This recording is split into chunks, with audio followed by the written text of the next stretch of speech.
So I just wanted to give you guys a feel for a week of what was happening in the Guatemala office during a week that I was there in August, and kind of get a feel for what was happening in the different programs and just a taste of the activities going on there. So this is from CORP training. So this is Yanira with a group of kindergarten, first, and second grade teachers, and they were in the last day of their last year of training. So this was really cool to see the teachers, how they bonded as a group, and some of the activities that they were doing. They really have gotten into a lot of fun activities that kind of bring some of the learning about letters and phonics and reading to life, and this was one where they just use a newspaper and had it's an activity that we were practicing with the teachers doing it, but they would do it with their students, where you would connect all the letters in the alphabet in order from A to Z, and then cut out the shape that yielded, and then think of something creative about what that shape was like, and then write a little bit of something about it. So this was the principal from Maria Raimundo, and she actually, her shape yielded Don Quixote. So she was very excited about that. She's awesome and really engaged. And all of the teachers at her school are too. They have over 800 students that are benefiting from CORP right now. This was a game where they were each saying a word to form a sentence as they threw the ball to each other with this recycled jug thing. And then they did this game.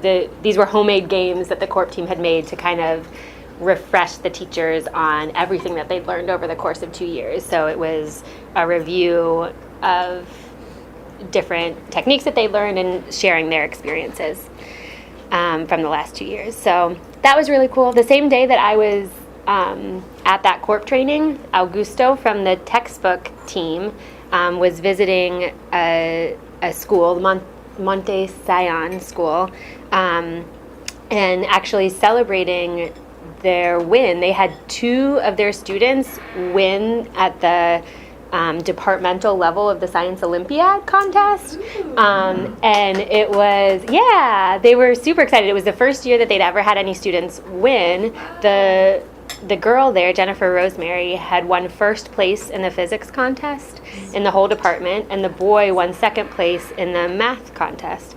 So they get to advance on to regional and potentially national levels, and the school reached out to Augusto specifically because they recognized that the textbooks were critical in getting the students prepared to be this successful in this program. So this is actually at one of the computer centers in Zacapulas, and I went there with Jorge Luis from the computer team, and this is Cecilia. She's 16 years old and in her 3rd year of Básico, so 9th grade, and she was telling me she's the 7th of 8 kids in her family. If she goes on to high school next year, which is her plan, then she'll be the first in her family to do that. She wants to study medicine. She wants to become a nurse and then, work her way through to become a doctor after that. But she never touched a computer before coming to this computer center. She said she was really nervous at first because she thought anything she touched, she was accidentally going to delete everything. But when I was there, she was practicing Excel formulas that I had never seen. So very impressive. This is at another school that we visited at Annunciata. So this is Jorge Luis from our staff with Angel, who's the teacher there. He was an awesome teacher, and he was telling us how he'd actually brought back some of the things that he'd learned in the November training that we did for the teachers, and tried to replicate that training with other teachers at his school so that they would get more involved and bring their students to take advantage of the computer center more.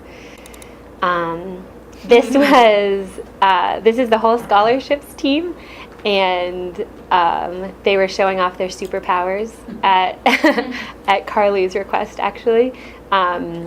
So we could write a blog post about them, but I actually took this during a day when they were all at the office. Normally they're all out in the communities where they're working, but this day they were there because the supervisors Myra and Nabby were giving a training on, they're both psychologists, and they were giving a training to all of the local facilitators on how to deal with cases and some techniques for case management with their students. So that was happening.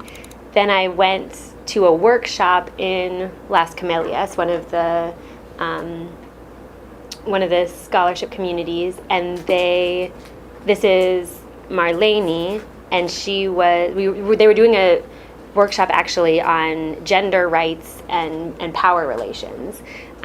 So this is using a curriculum which is actually from the Population Council, based on their research that shows that interventions that address gender and power are 5 times more likely to be effective in reducing rates of STDs and unintended pregnancy. So this was, with that end goal in mind, really focusing on gender and power dynamics and inequality in their communities, and kind of getting them to reflect on what their situations are to have an influence on sexual health and all of that down the road too. And one of the activities that they did was they had a list of quotes that were kind of inspirational quotes about gender equality and gender rights and women's rights. And then they picked one of the quotes from that list and wrote about why it was inspiring to them, and a time in their lives, something that they'd experienced in their community, that when that quote would have been useful to remember. And you can't actually see her face, but this is Flori Nicte, and the quote that she chose was, "Women aren't dying because of untreatable illnesses. They're dying because societies still need to decide that their lives are worth saving." So she wrote that quote, and then she wrote a story about how when she was younger, when she was about 10 years old, she was at her neighbor friend's house, and they were just playing, and the older brother of her neighbor came in and just punched her friend and then left. And the friend then told Flori, the reason he's doing that to me is because he's been trying to abuse me sexually, and I have been resisting, and he hasn't been able to, and he's mad and taking it out on me. And so Flori was just kind of floored and shocked and didn't know what to do, and she said she left the neighbor's house and went home and just kind of didn't really tell anybody about it, and was really struggling. What should I do? Should I tell my parents? She didn't tell anybody. A few days later, the family moved to another community, and she never saw them again. And she said, this process of reflecting really makes her regret that, how she handled that, but also just feel committed that if she's in a situation like that again, that she should speak up and do something about it. So it was really powerful to just hear all of the students' reflections and kind of how they really connected what they were learning about to the realities that they were living in their communities. Still in a scholarship program, actually, just one day when I was in the office, I was sitting at lunch and realized that a few seats down from me was Hair Bear, who's one of our scholarship graduates from Cerritos, and he is working at a travel agency in Guatemala City, but he had a couple of days off and decided to call up Samuel, the scholarships coordinator, and ask if there was anything that he could do to volunteer around the office during his time off. So he came into the San Lucas office and was doing inventory for the scholarship program, and it was just really inspiring to see that desire to give back from our graduates. So yeah, wow. That's a week in the life of the Guatemala. That was an incredible week.